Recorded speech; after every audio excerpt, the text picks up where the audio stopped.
Hi hello friends, welcome back to my channel. ನಾನು ನಿಮ್ಮ ಅಶ್ವಿನಿ ಶ್ರೀನಾಥ್. ಎಲ್ಲರೂ ಹೇಗಿದ್ದೀರಾ? ಐ ಹೋಪ್ ಎಲ್ಲರೂ ಚೆನ್ನಾಗಿದ್ದೀರಾ ಅಂತ ಅಂದ್ಕೊಂಡು ಇವತ್ತಿನ ವಿಡಿಯೋನ ಸ್ಟಾರ್ಟ್ ಮಾಡೋಣ. ಇವತ್ತಿನ ವಿಡಿಯೋದಲ್ಲಿ ನಾವು ಕೆಸಿನ್ ಸೊಪ್ಪಿನ ಬಗ್ಗೆ ತಿಳ್ಕೊಳ್ಳೋಣ. ಹಳ್ಳಿಯಲ್ಲಿ ಸಾಮಾನ್ಯವಾಗಿ ಬಳಸುವಂಥ ಈ ಒಂದು ಸೊಪ್ಪು ಕೆಸಿನ್ ಸೊಪ್ಪು. ಇದನ್ನು ತಿನ್ನೋದ್ರಿಂದ ನಮ್ಮ ದೇಹಕ್ಕೆ ಹಲವಾರು ರೀತಿಯ ಉಪಯೋಗಗಳಿದ್ದಾವೆ. ಸೊ ಯಾವುದೆಲ್ಲ ಉಪಯೋಗಗಳಿದ್ದಾವೆ ಅಂತ ಹೇಳಿ ಒಂದೊಂದಾಗಿ ತಿಳ್ಕೊಳ್ತಾ ಬರೋಣ. ಹಳ್ಳಿಯಲ್ಲಿ ಈ ಕೆಸಿನ್ ಸೊಪ್ಪು ಬಹಳ ಪ್ರಮುಖವಾದಂತಹ ಸೊಪ್ಪು ಅಂತ ಹೇಳಿದ್ರು ತಪ್ಪಾಗಲ್ಲ. ಇದನ್ನು ಪಿತ್ತದ ಔಷಧಿ ಅಂತ ಹೇಳಿ ಕರೀತಾರೆ. ಆರೋಗ್ಯಕ್ಕೂ ರುಚಿಕರವಾದ ಅಡುಗೆಗೂ ಕೂಡ ಇದನ್ನು ಬಳಸ್ತಾರೆ. ಹಾಗಾದರೆ ಇದರಿಂದ ಏನೇನೆಲ್ಲ ಉಪಯೋಗ ಇದೆ ನಮ್ಮ ಆರೋಗ್ಯಕ್ಕೆ ಅಂತ ಒಂದೊಂದಾಗಿ ತಿಳ್ಕೊಳ್ತಾ ಬರೋಣ.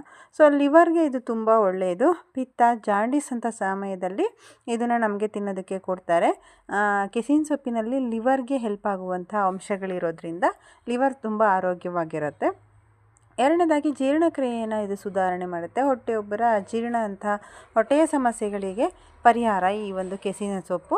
ಇನ್ನು ಈ ಕೆಸಿನ ಸೊಪ್ಪು ತಿನ್ನೋದ್ರಿಂದ ರಕ್ತ ಕೂಡ ಶುದ್ಧ ಆಗುತ್ತೆ. ರಕ್ತ ಶುದ್ಧ ಆಗೋದ್ರ ಜೊತೆಗೆ ಚರ್ಮ ಮತ್ತು ಚರ್ಮದ ಮೇಲೆ ಕಲೆಗಳು, ಮುಖದಲ್ಲಿ ಮೊಡವೆಗಳೇನಾದರೂ ಇದ್ದರೆ ಅವುಗಳಿಗೂ ಕೂಡ ಇದು ಒಳ್ಳೆಯದು.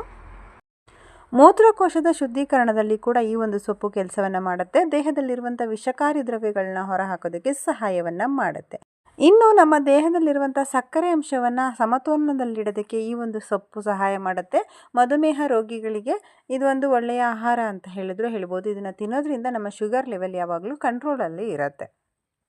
ಇನ್ನು ಕಣ್ಣಿಗೆ ಸಹ ತುಂಬ ಒಳ್ಳೆಯದು ಈ ಒಂದು ಸೊಪ್ಪು. ಕಣ್ಣು ಉರಿ ಬರೋದು, ಕಣ್ಣು ಕೆಂಪಾಗಿರೋದು ಅಥವಾ ಹೀಟ್, ನಮ್ಮ ದೇಹದಲ್ಲಿ ಹೀಟ್ ಏನಾದರೂ ಹೆಚ್ಚಾಗಿದ್ದರೆ ಸೊ ಆ ಹೀಟಿನ ಅಂಶವನ್ನು ಕಡಿಮೆ ಮಾಡುವಂಥ ಅಂಶ ಇದರಲ್ಲಿ ಇರೋದ್ರಿಂದ ನಮ್ಮ ದೇಹದ ಬಿಸಿಯನ್ನು ತಗ್ಗು ಮಾಡುತ್ತೆ.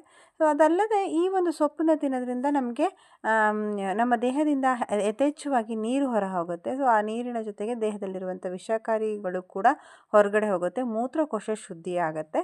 ಸೊ ಹಾಗಾಗಿ ಈ ಸೊಪ್ಪನ್ನ ನಾವು ಆದಷ್ಟು ಯೂಸ್ ಮಾಡೋದು ಒಳ್ಳೆಯದು.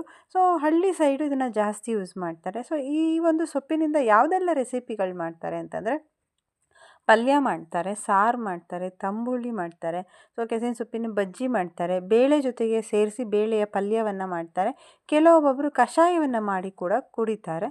ಸೊ ತುಂಬ ಒಳ್ಳೆಯದು ಇದು ಆರೋಗ್ಯಕ್ಕೆ. ಹೀಗಾಗಿ ಕೆಸಿನ ಸೊಪ್ಪು ಆರೋಗ್ಯಕ್ಕೂ ಒಳ್ಳೆಯದು, ಅಡುಗೆಗೂ ಒಳ್ಳೆಯದು. ನೀವು ಇದನ್ನು ಮನೆಯಲ್ಲಿ ಟ್ರೈ ಮಾಡಿ ನೋಡಿ, ನಿಮಗೆ ಖಂಡಿತ ಇಷ್ಟ ಆಗುತ್ತೆ. ಸೊ ಇವತ್ತಿನ ವಿಡಿಯೋ ನಿಮ್ಮೆಲ್ಲರಿಗೂ ಇಷ್ಟ ಆಗಿದೆ ಅಂತ ಹೇಳಿ ಅಂದ್ಕೊಳ್ತೀನಿ. ಇಷ್ಟ ಆಗಿದ್ದರೆ ಲೈಕ್ ಮಾಡಿ, ಕಮೆಂಟ್ ಮಾಡಿ, ಶೇರ್ ಮಾಡಿ. ಹಾಗೆ ಯಾರೆಲ್ಲ ನನ್ನ ಚಾನಲ್ನ ಸಬ್ಸ್ಕ್ರೈಬ್ ಮಾಡಿಲ್ವೋ ದಯವಿಟ್ಟು ಸಬ್ಸ್ಕ್ರೈಬ್ ಮಾಡ್ಕೊಳ್ಳಿ. Thank you so much.